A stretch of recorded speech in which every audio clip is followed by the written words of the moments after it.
Is it ultimately good to have cryptocurrencies? Urgent. Do not sell your cryptocurrency. Altcoins are the biggest opportunity since the internet. Prepare for a price drop and then a big pop. We're seeing that now. Bitcoin is dropping today on the news that Donald Trump's 25% tariffs on Mexico and Canada and 10% tariffs on China go into effect tomorrow. I was just with the president in the Oval Office, and I can confirm February 1st, the president will be implementing tomorrow a 25% tariffs on Mexico, 25% tariffs on Canada, and a 10% tariff on China. These are promises made and promises kept by the president. So people are thinking way too short term on all of this. Don't miss the forest for the trees. I sent this video to somebody who I know holds crypto because there's no way you should be selling now when we just had a newly appointed Treasury Secretary say something like this. Everything's on the table with Bitcoin. I've been excited about the president's embrace of crypto, and I think it fits very well with the Republican Party, the ethos of crypto's about freedom, and the crypto economy is here to stay.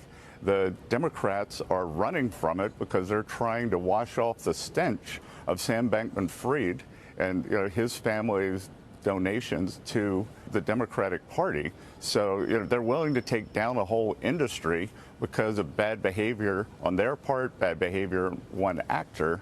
And I think that everything's on the table with Bitcoin. And to me, one of the most exciting things about Bitcoin is for a generation of investors who maybe post the great financial crisis have been looking for investment opportunities, or maybe they'd soured on markets. Crypto is bringing in young people. It's bringing in the people who haven't participated in markets, and having a market culture in the U.S. and people believing that markets work for them is a centerpiece of capitalism.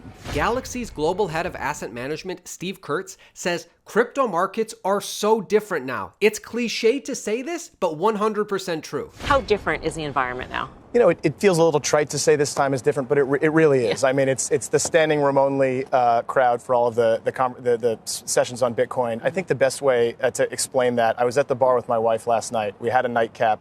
Two skeptics who were investors were next to me. They spent 30 minutes debating why crypto wasn't real, but they knew everything about Solana, Ethereum, Trump coin, all the meme coins. You're like, this is very different. The starting point is very, very different. So who's buying this dip? Who's getting into crypto now? Is it retail? Is it pension funds? Is it Wall Street? Is it institutions? Steve Kurz says all of the above are buying. Smash the like button. Listen to this. In terms of that incremental party that's interested this year, who is it? Is it the institutions? Is it pensions? Who? It's all the above. I mean, you have certainly the allocators that now have had work done by the consultants. So the operational due diligence work is done.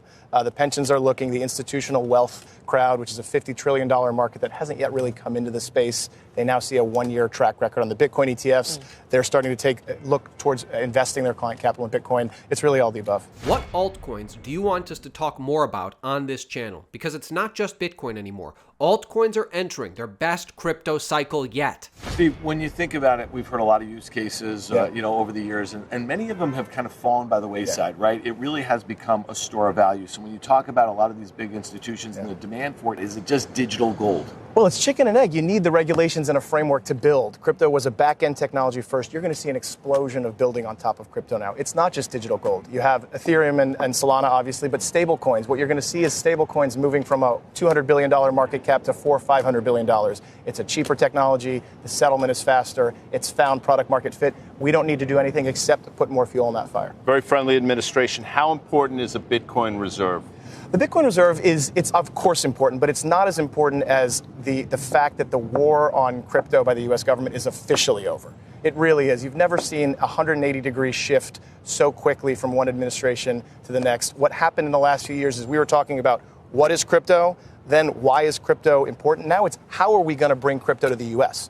You got the executive orders, you've got the SEC actions giving you air cover and setting the tone, already bringing builders back to the U.S., but then you have real legislative rolling up your sleeves. We were just in Doral talking to Republican Congress people.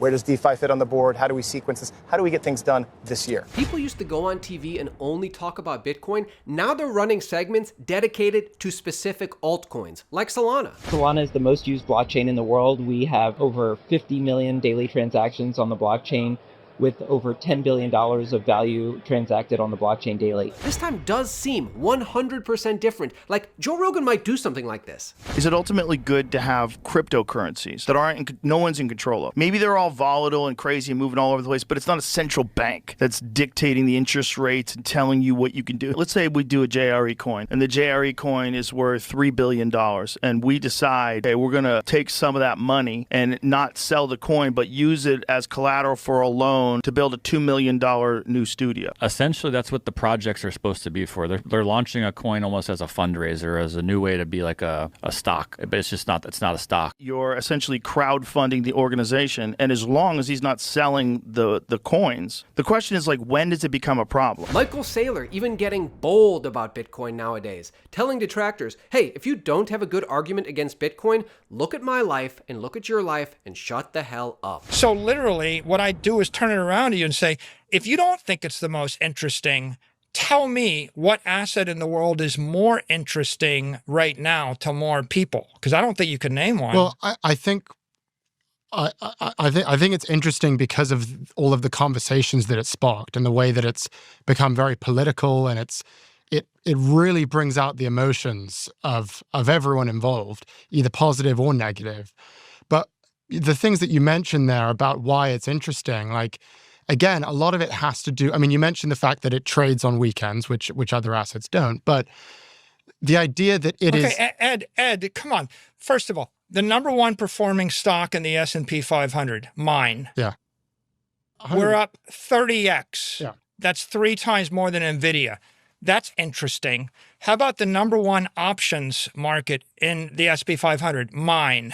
We have the most intense options, like 130% of market cap. The most profitable convertible bond, the number one convertible bonds in the marketplace, MicroStrategies, right? It's interesting because people are making money off of it. Right. Look, guys, the point is, do not be scared by short-term catalysts like this. Do not miss the forest for the trees. Remember when I used to tell you, hey, this is your last chance? Hey, this is your last chance? Hey, seriously, this is your last chance? There's a lot of buying going on right now. People will reveal themselves when the price goes up another leg. And the more the price goes up, the more people will reveal themselves. If you're interested in making money in crypto, subscribe to Altcoin Daily right now. Watch every day. 2025 is going to be such a good year for crypto. You don't want to miss it. Join this journey with us. See you tomorrow. The question is, could you see a 2 or 5% allocation? I was with a sovereign wealth fund during this week, and that was the conversation. Should we have a 2% allocation? Should we have a 5% allocation? If everybody adopted that conversation, but you know, it would be 500,000, 600,000, 700,000 per Bitcoin.